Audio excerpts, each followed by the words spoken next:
కేవలం 9999 నుండి LASIK surgery. American laser eye హాస్పిటల్లో. కాంటాక్ట్ 9154365872. హాయ్ హలో నమస్తే వెల్కమ్ టు డ్రీమ్. నేను రేచల్. ఎన్ని పేస్టులు వచ్చినా కూడా డెంటల్ ప్రాబ్లం అనేది కామన్ అయిపోయింది. ప్రతి ఒక్కరిలో ఉంటుంది.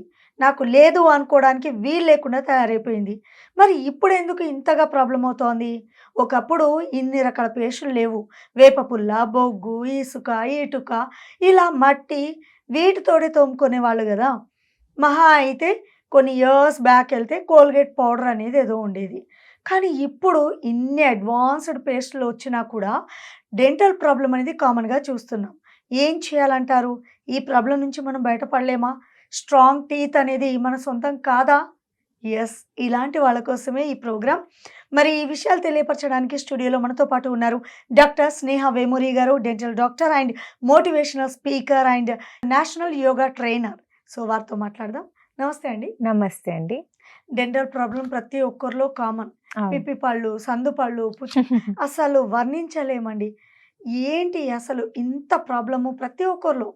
ముందుగా తెలియదు ఈ ప్రాబ్లం ఉన్నట్టుగా. ఎప్పుడు తెలుస్తదంటే పన్ను ఊడిపోతేనో, పిప్పి పళ్ళయి నొప్పి లేస్తుంటేనో. ఏం చేయాలంటారు? హ్మ్. సో, అసలు ఫస్ట్ మీ క్వెషన్ ఏంటంటే, అసలు ఇప్పుడెందుకు ఇన్ని ప్రాబ్లమ్స్ ఉన్నాయి? అప్పట్లో ప్రాబ్లమ్స్ ఎందుకు లేవు అప్పటి వాళ్ళకి? సో, మెయిన్‌గా నేను చెప్తాను, ఇవన్నీ ప్రాబ్లమ్స్ ఫుడ్ వల్ల. ఓకేనా? ఫుడ్ ఏంటంటే, మనకి refined sugars or processed food ఎక్కువైపోవడం వల్ల, మనం అది ఎక్కువ కన్జ్యూమ్ చేయడం వల్ల డెంటల్ ప్రాబ్లమ్స్ ఎక్కువయ్యాయి. ఎందుకంటే, ఒకప్పుడు మీరు చూడండి, ఎక్కువగా ఫైబర్ రిచ్ ఫుడ్ ఎక్కువ తినేవాళ్ళు.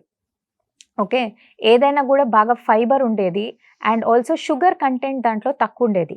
రిఫైన్డ్ ఫుడ్ అనేది తక్కువ. సో దానివల్ల ఏంటంటే వాళ్ళ టీత్ స్ట్రాంగ్గా ఉండేవి. ఎందుకంటే మీరు ఎప్పుడైతే ఈ processed sugar or refined food తింటారో అప్పుడు అది మీ టీత్ పైన ఈజీగా స్టిక్ అవుతుంది. ఓకే. ఆ ఫుడ్ స్టిక్ అయినప్పుడు మీ టీత్ పైన స్టిక్ అయినప్పుడు ఏమవుతుందంటే అది అక్కడ బ్యాక్టీరియల్ గ్రోత్ అనేది జరుగుతుంది. యాసిడ్స్ ప్రొడ్యూస్ చేస్తుంది బ్యాక్టీరియా. దానివల్లనే క్యావిటీస్ ఫామ్ అవుతాయి అండ్ ఆల్సో గమ్ ప్రాబ్లమ్స్ కూడా దాని నుంచి వస్తాయి. ఫుడ్ స్టక్ అవ్వడం వల్లనే ఇవన్నీ ప్రాబ్లమ్స్ వస్తాయి. అదే మీరు ఫైబర్ ఎక్కువ తిన్నారనుకోండి, ఆ ఫైబర్ ఫుడ్ స్టిక్ అవ్వదు టీత్కి. దానివల్ల ఏంటంటే బ్యాక్టీరియా అక్కడ ఫామ్ అయ్యే ఛాన్స్ చాలా తక్కువ. అంటే టీత్ పైన ఫార్మేషన్స్ అయ్యేది చాలా తక్కువ. దానివల్ల ఏంటంటే అప్పట్లో dental problems or dental caries, పుచ్చులు చాలా తక్కువ.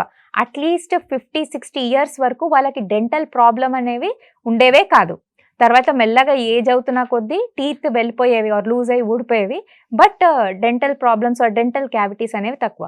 ఇప్పుడు ఏంటంటే చిన్న పిల్లలు ఇన్ఫాంట్స్ నుంచి పెద్దవాళ్ళ వరకు ఇదే ప్రాబ్లం.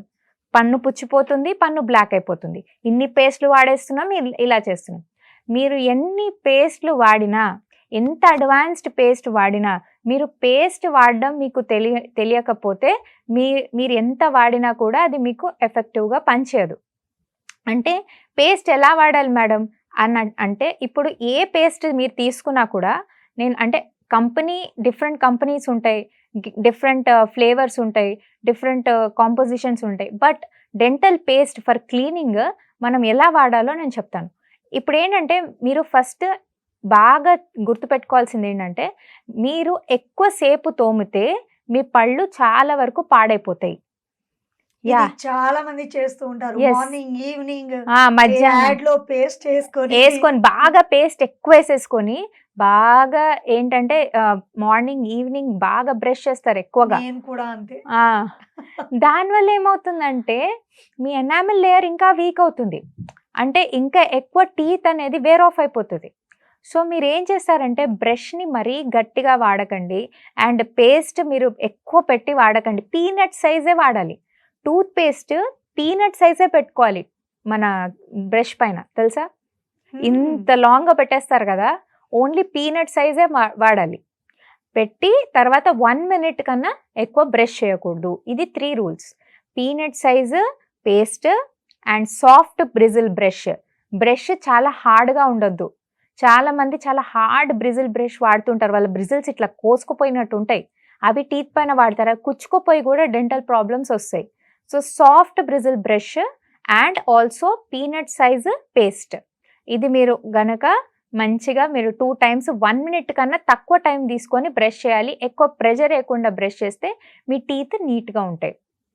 చాలా బాగా చెప్పారండి. నిజంగా డెంటల్ ప్రాబ్లమ్‌తో ఫేస్ చేస్తున్న వాళ్ళకి ఆ ప్రాబ్లమ్ ఎంత నరకమో తెలుస్తుంది. యాహ్! సో, ఇలా చేస్తే చిన్నప్పటి నుంచి డెంటల్ డెంటల్ ప్రాబ్లమ్స్ రావు. ప్రాబ్లమ్స్ ఎక్కువ రావు. మెయిన్‌గా ఏంటంటే బ్యాక్టీరియా ఫార్మేషన్ మెయిన్‌గా చెప్తున్నా. బ్యాక్టీరియా ఫార్మేషన్ ఒకవేళ మీరు కంట్రోల్ చేయగలిగితే, ఎందుకంటే మీరు ఒకవేళ రిఫైన్డ్ ఫుడ్ తినకుండా సోడాలు ఇప్పుడు వస్తున్నాయి కదా అన్ని టైప్ ఆఫ్ డ్రింక్స్, ఇవి మానేసి మీరు natural juices or fibre rich food ఎక్కువగా తీసుకుంటే మీకు టీత్ పైన ఆ ఫుడ్ అనేది ఉండదు. అండ్ తినగానే పుక్కిలించడం, బాగా వాటర్ ఇంటేక్ చేస్తే ఆ బ్యాక్టీరియా ఫార్మేషన్ కాకుండా మీకు కేరీస్ అనేవి or dental caries and or ఇది అంటారు కదా పుచ్చు, ఆ పుచ్చు ఫార్మేషన్ కాకుండా మీకు టీత్ చాలా ఇయర్స్ వరకు సేఫ్గా ఉంటాయి. అండ్ ఇంకొక పాయింట్, కాల్షియం సప్లిమెంట్స్ కూడా బాగా తీసుకోండి. చాలామంది ఏంటంటే కాల్షియం సప్లిమెంట్స్ తీసుకోరు, దానివల్ల కూడా డెంటల్ ప్రాబ్లమ్స్ బాగా ఫేస్ చేస్తుంటారు. సో కాల్షియం సప్లిమెంట్స్ బాగా తీసుకోండి, దీనివల్ల కూడా మీకు డెంటల్ ప్రాబ్లమ్స్ కాకుండా ఉంటాయి. ఒకవేళ మీకు ఫుడ్ ద్వారా కాల్షియం సప్లిమెంట్స్ తీసుకోలేకపోతున్నారంటే మీరు టాబ్లెట్స్ రూపంలో అయినా మీరు కాల్షియం సప్లిమెంట్స్ తీసుకొని మీ టీత్ని సేవ్ చేసుకోండి. చాలా బాగా చెప్పారండి. తెలుసుకున్నారు కదా వ్యూయర్స్. మరి డెంటల్ ప్రాబ్లం నుంచి బయటపడాలన్నా, హెల్దీ టీత్ మన సొంతం కావాలన్నా చక్కని టిప్స్ యూజ్ అవుతాయని నేను భావిస్తున్నాను. మీకేమనిపించిందో కింద కామెంట్ రూపంలో మాకు తెలియపరచండి. మరో మంచి టాపిక్తో మళ్ళీ మీ ముందు ఉంటాను. నమస్తే. And for more videos, Hi guys, this is Riddhi Kumar here. Please subscribe to iDream channel. Subscribe to iDream Media. Please subscribe to iDream. Please subscribe to iDream. Please subscribe iDream. And please subscribe to iDream. For more videos, subscribe to iDream. please like, share and subscribe to the channel. Congratulations, iDream. Subscribe to iDream. Subscribe to iDream. So subscribe to iDream Media. iDream की iDream team अंदर की huge congratulations. Please subscribe iDream Media. Please subscribe to iDream. Subscribe iDream. Please subscribe to iDream. iDream అంటే నా కళల channel subscribe చేసుకున్న నోరు తిరుగుతలేదు, మీరైతే గంట గుర్తు కొట్టండి. For more such videos, please subscribe to iDream. Subscribe to iDream. Please subscribe to iDream. Please subscribe iDream Media. Please do subscribe to iDream. Please subscribe to iDream Media. For best entertainment and information, please subscribe iDream. And don't forget to subscribe to iDream.